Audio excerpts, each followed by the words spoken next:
Seth Meyers reveals how he convinced Rihanna to day drink with him. Video provided by NBC. Has made no secret of his love for. As the late night host in all its messy glory, aired on Thursday's show in lieu of a monologue.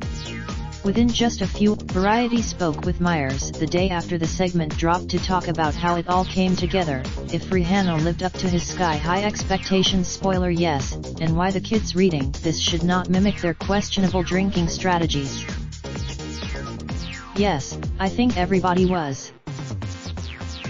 You've wanted to have Rihanna on the show for a long time, so how did this happen?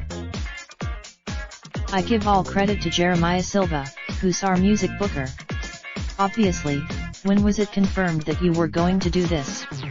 Did it come together? I think we knew for about 6 weeks. She gave us a date. I do want to point out that this was only the second time we've had to cancel a show, and the other was the birth of my first son. For the birth of I feel like your second son will understand, eh? Yeah, he will. Once I introduced, having wanted her as a guest for so long, how was it to not just meet her but do something as intense as this bonding experience? I had said hello to her a few times when she came through at SNL, but certainly never had anywhere near the kind of interaction I had within 5 minutes of day drinking, when I talked to her more than I ever had in my life. The thing about her that you can plan what you think you're going to do with day drinking, but you understand that the best moments are going to be what happens in between, and what kind of drinker this person is.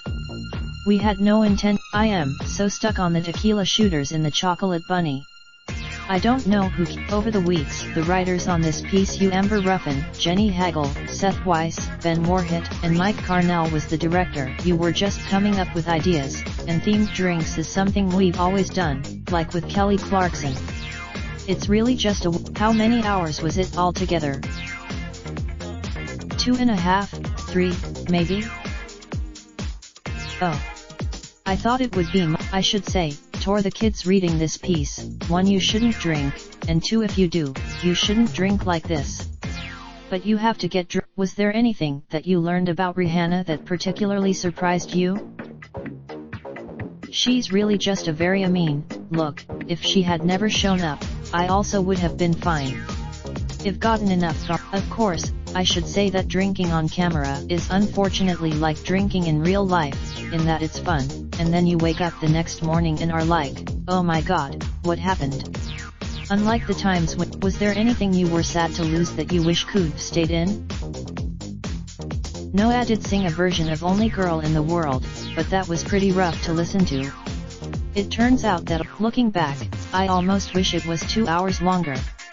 The best moments are her advice for you and your wife, in which Meyers asks Rihanna how he can blow his wife away, and Rihanna answers, you said it, blow her away has been getting a lot of pickup. I genuinely had no idea what she was saying, and then what I realized how perfectly timed it was. I mean, it was so perfectly delivered, eh? You also have to know she's pretty game to get in a battleship dig. Yes. And by the way, so how does this experience stack up against your other day drinking segments?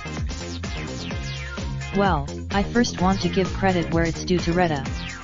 This was originally, the thing that I want everyone to watch it to know is that Rihanna was exactly that much fun every minute the camera wasn't rolling.